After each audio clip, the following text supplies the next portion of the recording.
TGIF, everybody, which to me means thank God I found F.A.C.E. How are you, Paul? Patrick? AJ, nice to meet you. Welcome to our community. How are you, Brand, Sinatra? AJ, how are you? Team? Hey, Dale. Hey, I didn't want to get out of bed today, I'll admit it. Oh, you too. Normally I just, I jump right out. But is it me or these weeks really flying by? I feel the same way. It's like my life is dripping through my fingertips. Just wait. Be patient. Be patient. It speeds up. Anyway, so what's happening? What did you talk about on the Flow Show today, Brian? Well, I got left all on my lonesome on the Flow Show today. So we talked about everything really. Yeah. Okay. It's Services Day, and the services out of Europe looking pretty perky, bar a couple of exceptions.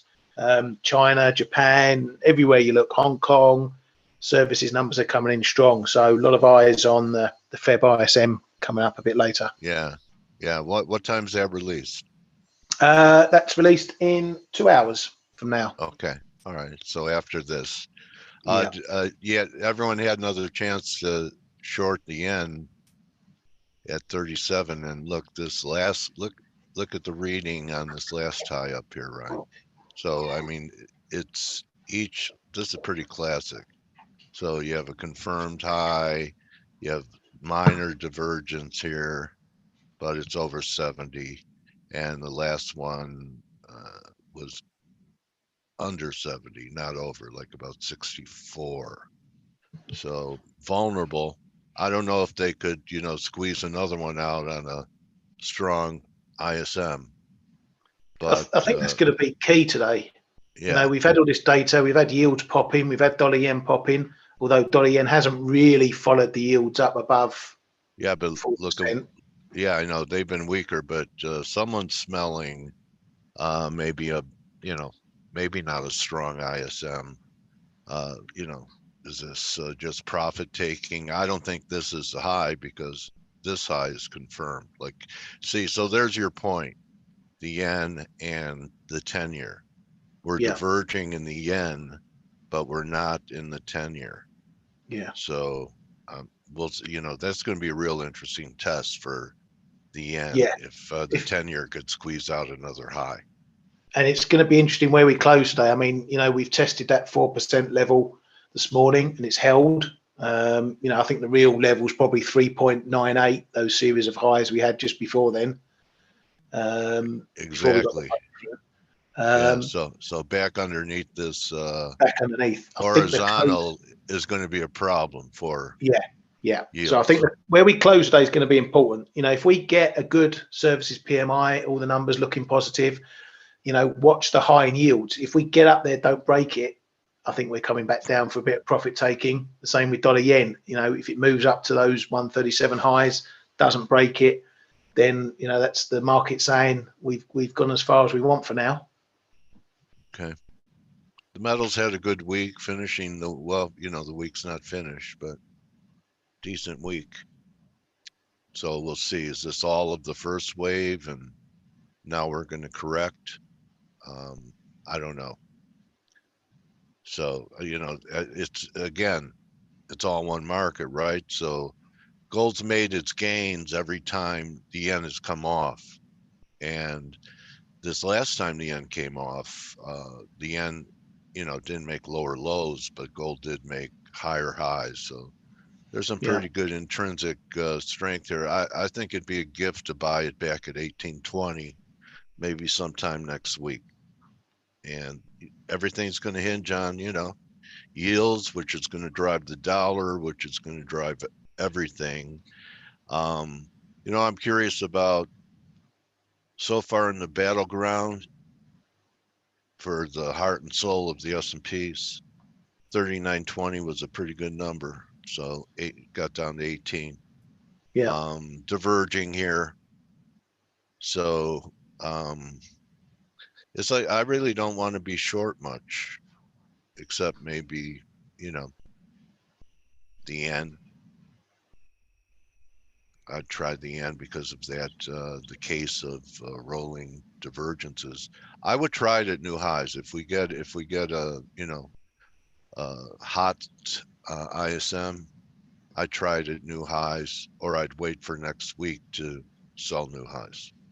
Yeah, well, we've obviously got the Bank of Japan next week, so okay, you know, you may find that we see a little bit of consolidation ahead of that. No one really wanting to push the boat out with that going on, with that risk. But conversely, if they don't do anything, we could see new highs. You know, we could see a run up to that big 138. Yeah, and this kind of, the dollar looks kind of incomplete too. I think we're going to take out this high. I'd like to see one more high in the dollar as well, maybe up towards 580, 106 for maybe try the short side there. That's still up here. So I you know, this horizontal line 104 is pretty important. Yeah. I'd be under 104. I'd get out of long dollars because 103 looks like a layup under 104. You were highlighting that last week. You know, 104 is your downside level. Yeah. So what have we done? We've moved sideways all week, huh? Same. Yeah. Yeah. Trade the range 105, 104, and look for the break. And I'll tell you, I still feel the same way. You know, I don't know if we're gonna head down. You know, the dollar says I should be patient, but again, pound will have a down day. Try and find a down day with follow through, and in the euro too. Yeah. So you know, it's when you think about how a lot of things really came down in February. The dollar rally is what, not even 38% from the high, right? I mean, you know, from where we were. The milkshake guys are coming out again, though, saying that, you know, this is going to be a huge move to the upside in the dollar. I don't, the way it's acting, okay, kind of a negative week in the dollar. This is a pretty weak rally when you consider how, you know, that was a pretty big break. I'm not saying it's over, but, you know, starting to lose some momentum. It's not that impressive. That's what I'm saying compared to things like, you know, what, you know, gold gave up. Now that it doesn't look as bad on the weekly, silver gave up, S&Ps gave up, you know, some. So things are stubborn about giving up ground. Almost it's a case of the Neelys. Yeah. So it's almost like everything wants to go up, but you know, there's still the yields, you know, this is capping everything. This move in yield. So we'll see. You know, I've heard the commitment of traders on notes and bonds are, you know, huge record shorts by the group you don't want to follow. They used to call them small specs, but I don't know what they call them on COT anymore. And I think commercials are pretty long. Let's see, I got a Jim Walsh. If you're a subscriber, if you see he sees things interweek, you know, he sends you stuff. He's taking a shot at TLT. I think he did yesterday, believing that, you know, this is still this is all a wave 4, and that this could be just a little sideways correction, and we're going to go above 109. So trying to bottom pick bonds, but it was painful for him here. Okay. Yeah. I think the DSI, I never see it much over 20 in the bonds. So there's, you know, so when you hear things about the COT and then you look at sentiment, if it ever does rally, there's a lot of fuel, you know what I mean, for short covering. Yeah. That's about all I have on a Friday, you know. Not even a song. A number, huh? Not even a song for us on a Friday. Not even a song. Or a joke. Oh no. Yeah, I have nothing for anybody today available. The only thing, let's see, what could I do? I would say the only thing I have for everyone, just to cheer them up, is look at what I look like by Friday. All right. Anyway, go ahead, Stella. I mean, you're right on yields. What do you think, we're going to get a hot number here today? Well, yields are dropping today, but obviously nothing goes in a straight line. Do I know? I don't know what the number is going to be. I don't want to forecast numbers there. They've been volatile. We've had numbers on both sides of the strong and the weak.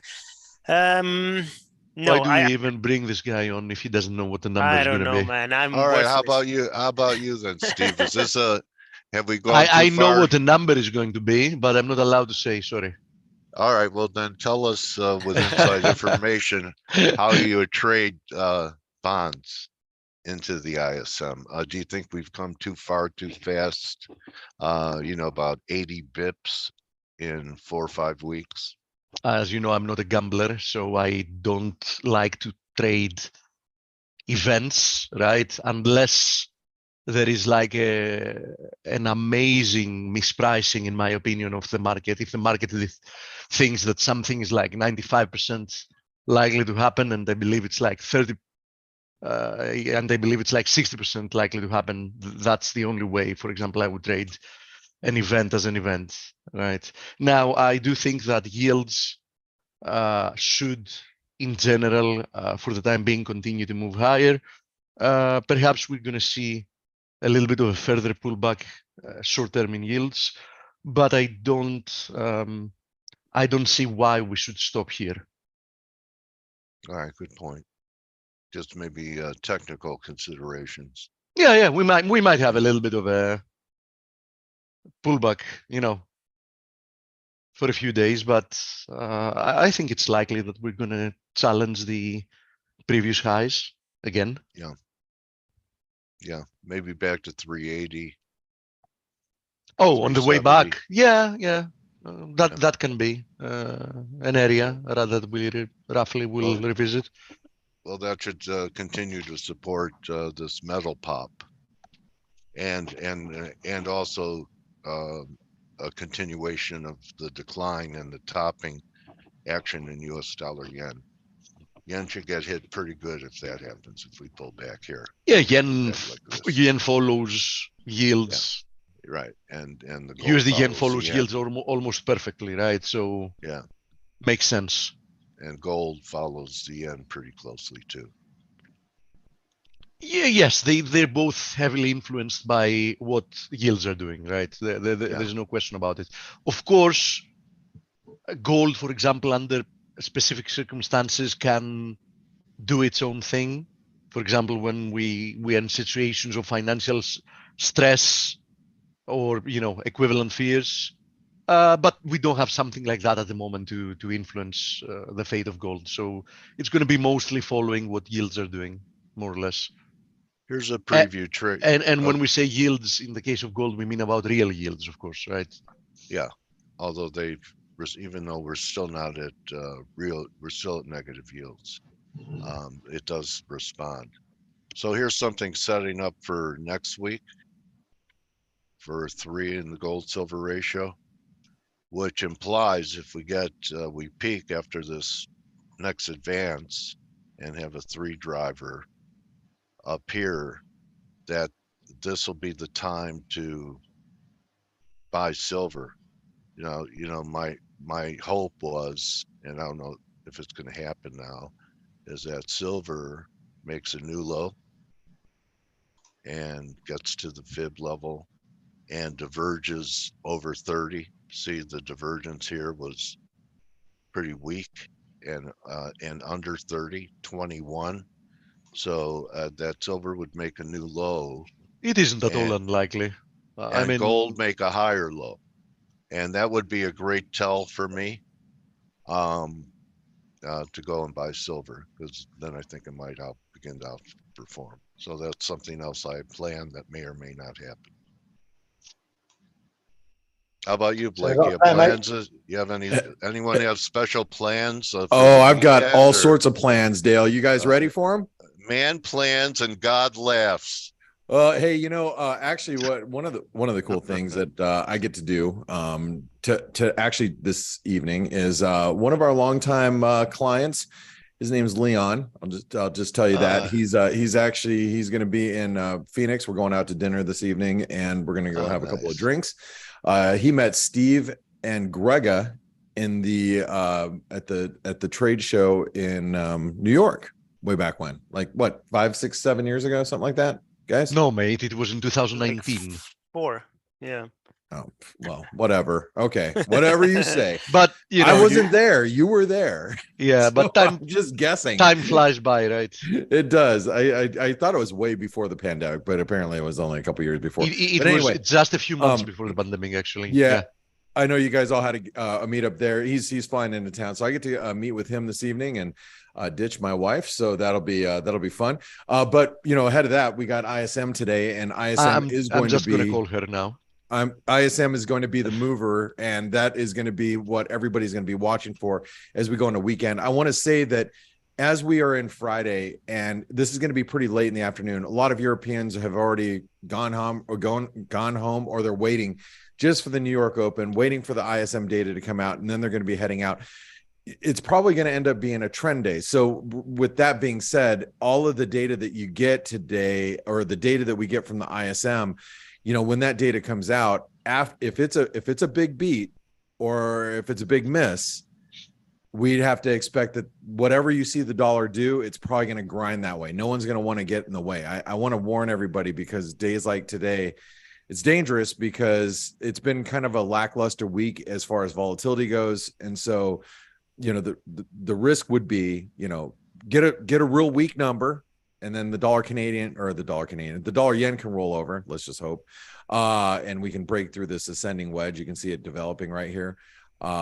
Or we see, a strong number, as we have seen consistently strong data come out of the US for the last month. I mean, I know, Stelios, you said, there's a couple data points, right? There has been, but overarching theme has been the strong data we've seen in the US. So don't write off the dollar yet. I think you have to, really go into today. And I know, Dale, you were talking about the 10-year. This is the chart that, it's been passed around our community inside the ForexAnalytix chat room today. Here, this is the general chat room really quick. You guys can see this. Here is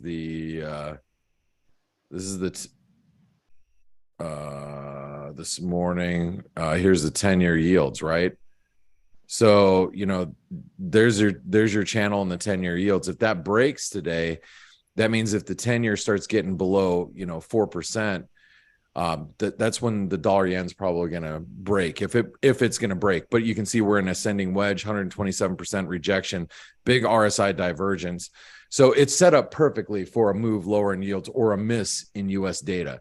Then you're going to probably see some dollar weakness across the board. One of the other things, and I'm going to ask you guys that have been up forever, Ryan, K-Man, I know K-Man's not here. I'm sorry. Ryan, Stelios, I know you guys were up today in European trade through the flow shot. Steve, I'm not sure if you were there, but we have the sterling that's just been forming this wedge, and we've bounced off of those lows. And if you use ForexAnalytix, you just go here and you can see every single 4-hour chart, update throughout, throughout the evolution of this wedge forming. You could have been trading all through this, up and down through the wedge. We're bouncing off it again. Is there any reason why the sterling's up today, you guys? We had some PMIs which outperformed slightly, but Ryan, he beat you. Yeah. Beat you. No, what were you going to say, Ryan? Ryan? Beat you to the punch. I was going to say no. I did. I said no. there's no reason. All right. Well, weakness. We're moving around. Yeah, the PMIs were a bit better. They were final numbers. So we had the shock factor already in the flash numbers. We're just strolling around, waiting for the US ISM. Then we make another move. We could be, what cable's like. We could be back testing the lows again, and it'll be interesting then to see what happens. If we hold it again, that's looking pretty solid, and where your break points are. You're either going to break above that trend line, or you're going to break below the support and the 119. So I love well-defined chart patterns like this, because it's very, very visual at this point, and where your risk is. If it's a breakout, if it's a false breakout. It's so well defined right now that we can just say strong US data breaking down, right? Weak US data, we might head back into the range. I mean, and it's pretty well defined, right? I love it. I love it when we get setups like this. So what are your, and by the way, Steve, it sounds like you're feeling a little bit better. Hope you're recovering well. We have about 9 minutes before we have to wrap up, and I know Dale's going to have his interview with Pedro De Costa, and I love Pedro. I love listening to him during. He's one of the really, really great reporters out there that has covered financial markets. He's been in the White House press room. He's for many years. Really one of my more favorite reporters around. But before we get into that interview, or Dale gets into that interview, what are you guys looking at today? Dale, I know you kind of went around the markets. Is your focus really still on silver right now? My focus is on the yen. I concur with what you're saying there. The technical setup's pretty good for a break. So we'll see if the ISM could save it or not. Yeah. If it does, I mean, we might make another push higher. I mean, that's I'd sell that too. What's that? I'd sell that too if it did that. So you have a piece on now. If you want to trade in front of the news, in case the news goes your way, you have something on. And if it doesn't, new highs are not going to confirm. I still think they're a selling opportunity as well. Yeah. So here's my issue that I have with RSI right now, intraday. So RSI has given us now, or it has now worked off the overbought and divergent, indicate here. Let's do this really quick. Oop, I did not want to do that. I was going to try to make this a little bit bigger, and I'm trying to figure out where there's that. And then let's move this. Okay. So the problem that I have with RSI is now we are neutral. So it was a warning, way up here with the divergent relative strength that kind of stopped this move. We worked off oversold conditions, or overbought conditions, excuse me. Now, the one issue that I have is this is how RSI can diverge and prices still go up, is when if we have another surge higher, like let's say the data is strong, let's just say, RSI breaks through the descending trend line, pushes higher, and that pushes us up here. That's how that happens. So when you're looking at price and you're like, gosh, RSI, it diverges and price never goes down. It's like, well, it does. It just consolidates, and then you break out again. So they're also valid signals once in a while too. They are, and I trade them. I wouldn't have a problem. I trade them all with the time. If I had a problem with an indicator, I wouldn't look at it. Yeah, no, and that's why RSI has been on my. It's been on my literally on my computer for a quarter century. Is just because of that.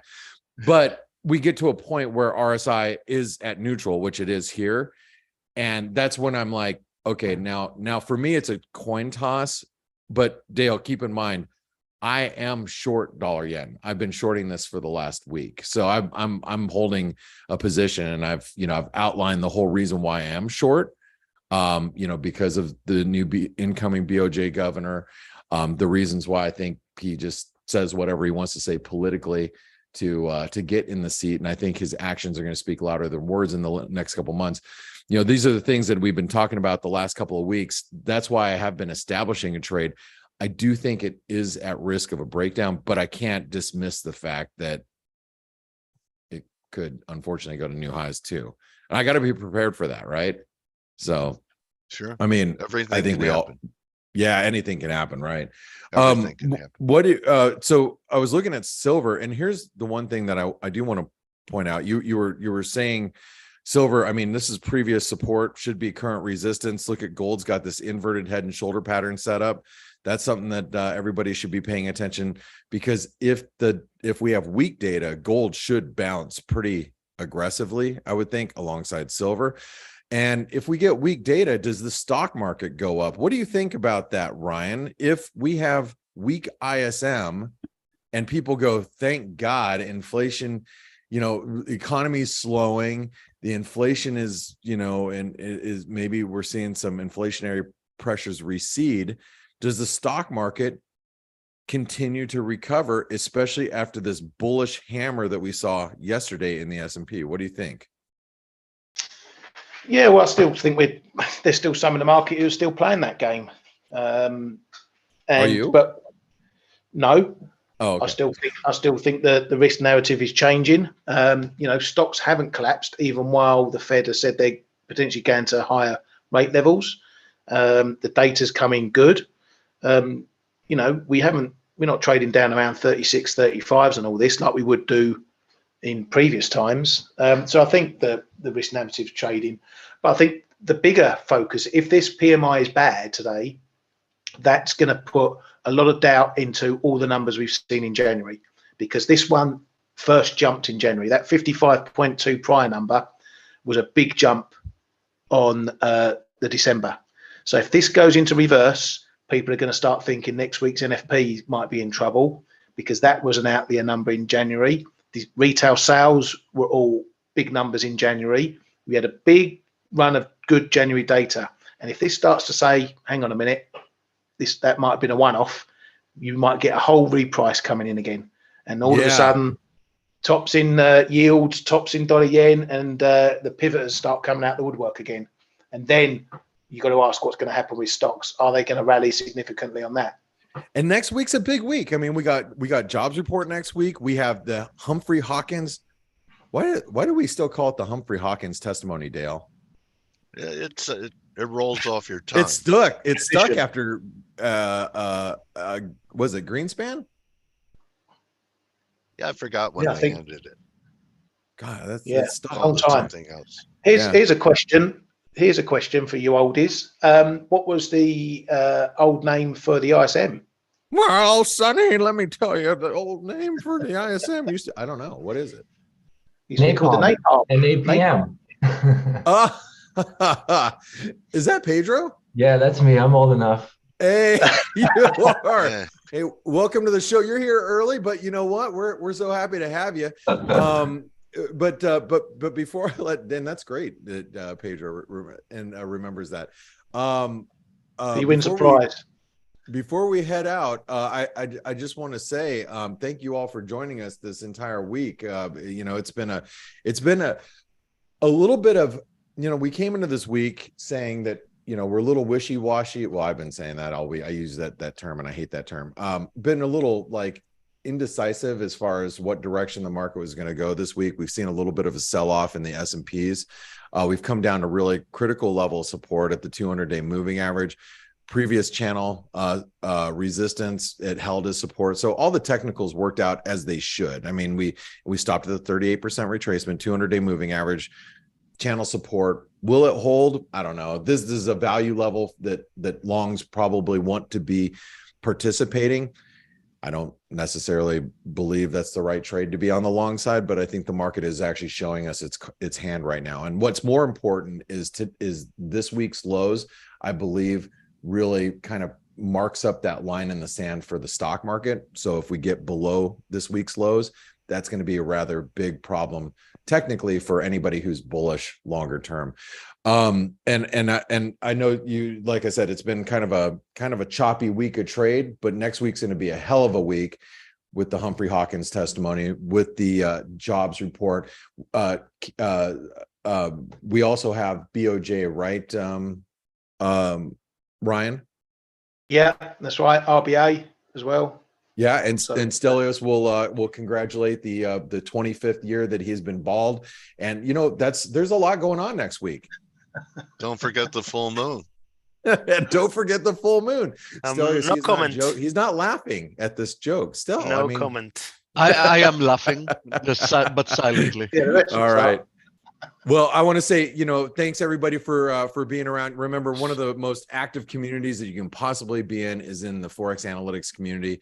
We chat all day long in these chat rooms, general chat room, S&P room, trades room. Plus you get a mobile app, you get all this analysis, live squawk feed, economic calendars, risk management tools, patterns in play. You get all sorts of things with Forex Analytics. So check it out. It's $1 for 10 days. Try it.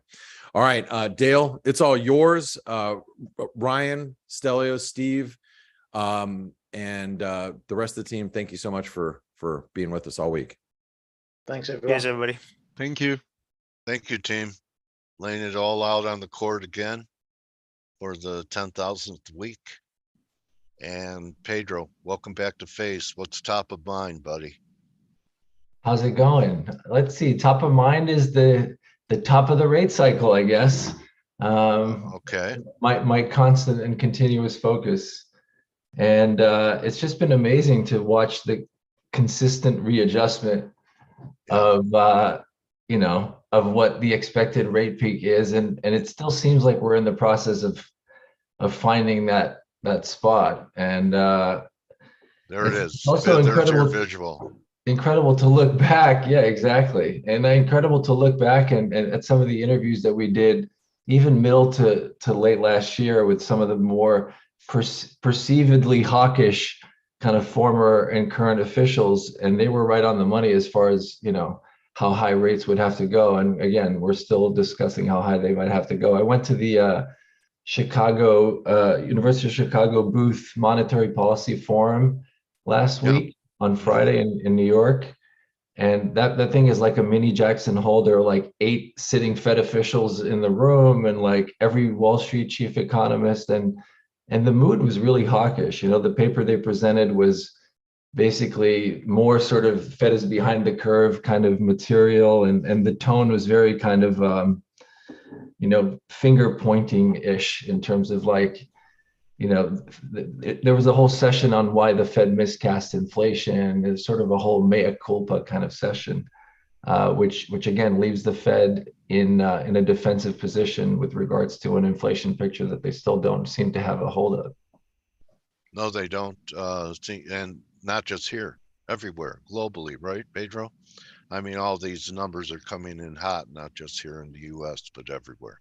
That's right. There was one person in the audience who was a German economist, and he said, "You guys are more hawkish than in Germany. This is crazy." So, but yeah, the numbers are coming in hot, across the board. And I think that it's amazing to see just how much the narrative has changed from the start of the year, right? We entered the year with a sort of seemingly clear picture of where we were. The economy slowing down, inflation's coming down, and then just 1 month of like ridiculously hot data completely changed everything. And you could see the hesitation in Governor Waller's remarks from yesterday, where he's like, well, we keep getting caught off guard that we think everything's peaked and is leveling out, and it doesn't. And so they seem very concerned. And even Raphael Bostic, who's kind of become one of the dovish voices again on the committee, was pretty open to raising rates more than people currently expect.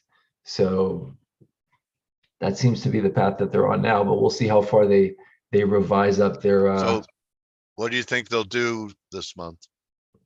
I think they're going to stick I think they're going to stick to 25, but the very fact that the half a point is back on the table shows you again that they've fallen behind the curve, right? Because they definitely didn't want to step down to then have to resume aggressive hikes.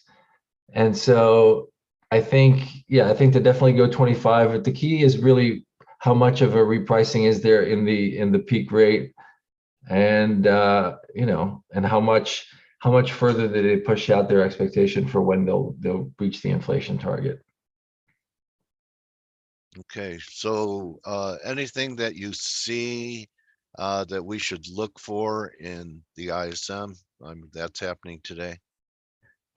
I mean, not in the ISM in particular. I don't have any particular expectation for it, but it was notable that the prices paid component of the the manufacturing survey was certainly up, and that's the sector that's supposed to be in the sort of mini recession. So services is key for the Fed, and Chair Powell and others have flagged this new not new, but newly important super core measure of core services ex housing. And they're paying very close attention to that, and they don't seem to think that there's been a lot of progress made there. And there's a sense that inflation expectations and wage growth expectations are becoming somewhat embedded to a greater extent than Fed officials would like.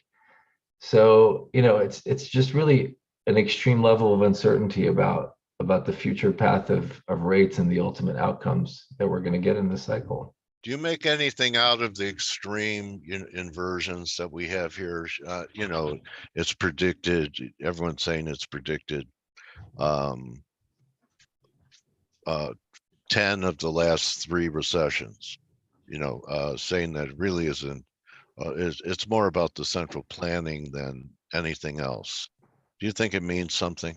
I find it, I do. I can't believe that it means nothing. I find it incredible just looking at the chart, just how far back you have to go to get this steep an inversion and this consistent, right? You're just looking back. How far back, buddy? How far back? So in the 80s, you have to go back to like the 80s, because in the Great Recession, you actually didn't have that big an inversion, but it was predictive, right? And I actually early 80s when Volcker was tightening. Okay, that's right. And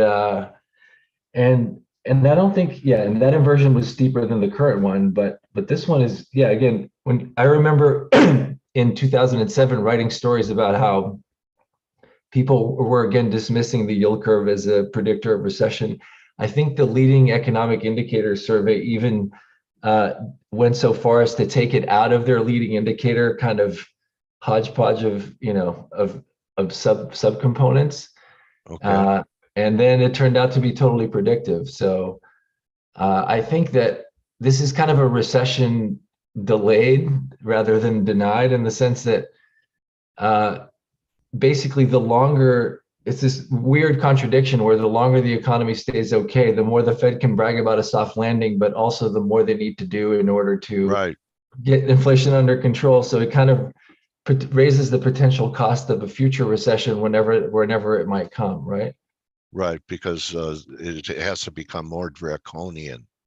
Exactly, and everything becomes more entrenched and embedded. So again, you know what's interesting? We were talking about it this week in F.A.C.E. You look at the dollar, and yields are pretty close to where they were in October at the highs, and yet last October when yields were at the high, look how much stronger the dollar was. So we've had a similar move in rates where we're almost here, and the dollar, this little bounce that we've had so far in the Dixie has been, not much, because when yields were here last time, the dollar was too strong.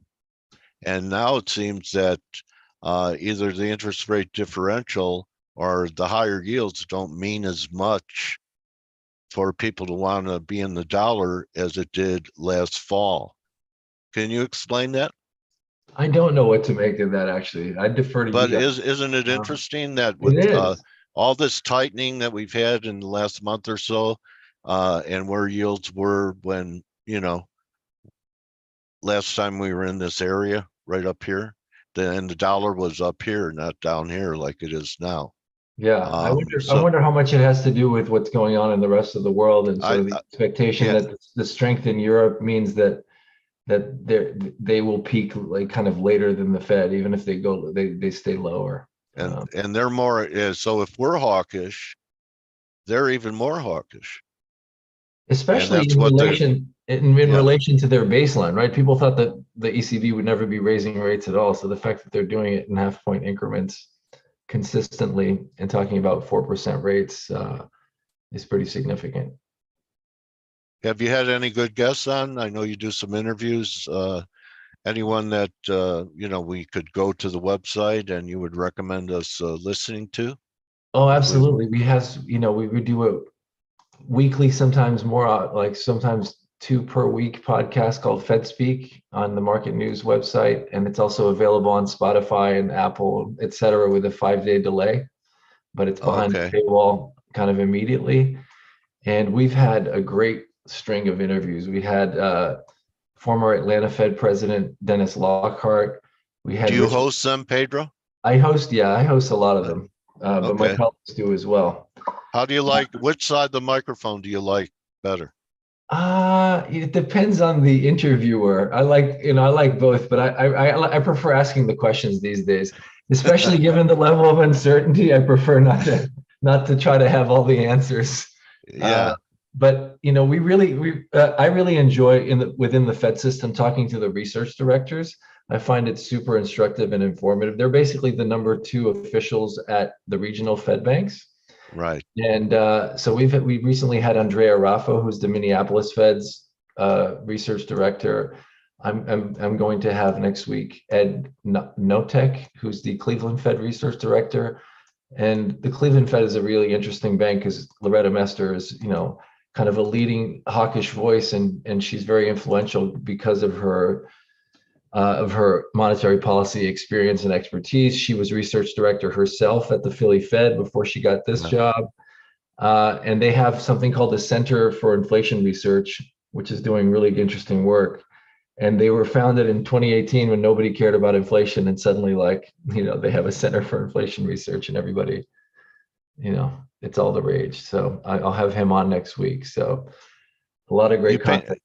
Yeah. So really, if you want to know about Fed Speak, there are a lot of great analysts out there, but Pedro's actually talking to the inner workings of the Fed.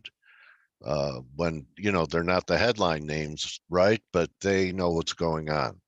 Yeah, I mean, sometimes we get the headline names. Like we've had four presidents on over the last. We started the podcast about a year ago, and we had 4 regional presidents on. Board members are a little harder to get. They don't really give interviews, but I'm working on it. But yeah, we had Tom Barkin. Sounds like the UK, where they had 4 prime ministers in a year. Anyway, are you paying attention to this reopening in China, Pedro? Do you have any feeling on it? People really think that they look at it as Chinese stocks had another good day yesterday. They were really the stars in December and January. Do you think this reopening is going to continue to create demand? Do you have a view on China, or that's not your beat? It's not my beat, but I watch it very closely, and I go to bed listening to like Bloomberg Asia. Okay. Yeah. So I do pay attention to the story. I actually find it fascinating how much the Fed dismisses it as a factor. I don't know if you remember, but Chair Powell was asked about it in a press conference a couple meetings ago by the Bloomberg reporter, and he's like, "Yeah, I pay attention to it, but it doesn't really factor in my outlook." And I think that's kind of a weird view to take on the second largest economy in the world. You've got to think that it's going to have some influence. And I think it does create the potential for there to be, I don't know how much underlying strength there actually is in the Chinese economy. It might be a kind of a burst that doesn't lead anywhere, but it might be a burst that takes place just at the wrong time for the Fed, in the sense that it potentially re-energizes energy prices just at the right time, right? Yeah, and so I think back. Yeah, exactly. So even if it's a head fake, it's a head fake that could be, problematic for the Fed. Well, we have to admit that the bonds are in a bear market, right? Yeah. And you could debate whether stocks are in a bear market or not. Maybe they've come out of it, but when you think about this, like China coming in at the worst time, because it's going to make the Fed's job even more difficult, just like the economy hanging in there longer than we thought it would, for the Fed to have to stay higher for longer. There's an expression that anything that could go wrong in a bull market doesn't. and anything that could go wrong in a bear market does. Yeah. So this whole China thing you just brought up made me think about this, that, you know, up until 2020, anything that could go wrong didn't. And now it seems like anything that could go wrong, you should kind of count on it. Why don't we wrap it with, I want to see if you're part of a unanimous decision. Okay. You know, we run out of cash in June using extraordinary measures to keep the government open. And, but it's all theatrics in Washington. And at the end of the day, they'll raise the debt ceiling. Do you believe that? I'm glad you brought that up, because I mean, I'm as uncertain about it as I've ever been. So I mean, okay. All chances right, so are then it's only just you and me, Pedro, because everyone, I asked Really? this question, Yeah. and everyone goes, oh yeah, of course they will. Oh yeah. I mean, the complacency about that it's going to happen, I think is, you know, dangerous. Yeah, and actually, I think there was the headline speaker at the luncheon at this booth forum that I attended Friday, Daleep Singh, former Treasury official. He actually said that complacency is problematic in itself, because it is those market forces and that market pressure that leads to the, you know, to the 11th hour breakthrough in the first place. So if markets remain complacent about it, it increases the chances that nothing gets done, which is a little bit frightening. And actually, I think if you talk about a confluence of, you know, terrible events, for a treasury market that's already seen as fragile, right, and, you know, fraying at the edges, for it to be hit with something like this, like, it could be the thing that, at a time where the Fed might be hitting 6% interest, you know, on the Fed funds rate and doing QT, you know, could be the straw that breaks the camel's back, even if we don't actually get to a default, even if it's just the ruckus around it. Yeah, and we could get a downgrade without a default. That's happened before. Exactly. And that would be helpful. Well, let's wrap it on a cheerful note like that. And, you know, the political acrimony, it could be a mistake, and they just don't get it done. A self-inflicted wound at the worst time. Hey, we kind of had an attempted coup, right? So yeah, there you go. Inflicted wounds. I try to forget about that. I'm a Brazilian American, so I've had attempted coups in both my countries in the recent past. So yeah, boy, well, you had a lot of practice. I think you know, at least Brazilians have had a lot of practice with what's starting to happen in America now. It's a fair observation. Do you see the parallels? Oh, I mean, you could argue, Dale, that I'm here because of hyperinflation that we experienced in Brazil in the 80s, which forced my parents to move here. So, it's very circular that way. Yeah, you know, I can remember them showing videos of men driving Mercedes and getting out and trying to kill cattle in the field for food. So they had their Mercedes from before the, you know, hyperinflation. They had the things, but they had no food, that they had to go out into the fields to, you know, hunt for dinner. So, let's hope it doesn't come to that. But you know, I'm not a hunter. I like delivery. Yeah, exactly. I'm more of a gatherer myself. Pedro, really great talking to you again. And thanks for, you know, being a watchman for us with what's going on in these times. And I guarantee you, we're the only two people that think that there could be a problem in June with our own debt ceiling. So we're the ultimate contrarians on this one, buddy. Well, let's hope we're wrong. I hope we are. I don't think we will be, but I hope we are. Thank you so much for having me. I appreciate it. All right, everyone, follow Pedro on Twitter and go to his website and learn about what's going on in the Fed. Definitely subscribe to the podcast Fed Speak on Spotify and Apple. Yeah, that way, you know, you don't have to believe what you're reading on Twitter or people's interpretation. Go right to the horse's mouth like Pedro does. Thank you, buddy. Thanks again. Pedro De Costa, everybody. Follow him at P. De Costa on Twitter. I hope everyone has a great weekend. Hope you had a good week. Enjoy your weekend, recharge your battery, and most of all, don't just count your pips, count your blessings. Adios, everyone. Enjoy. Thanks, Pedro. Thank you, guys. Take care.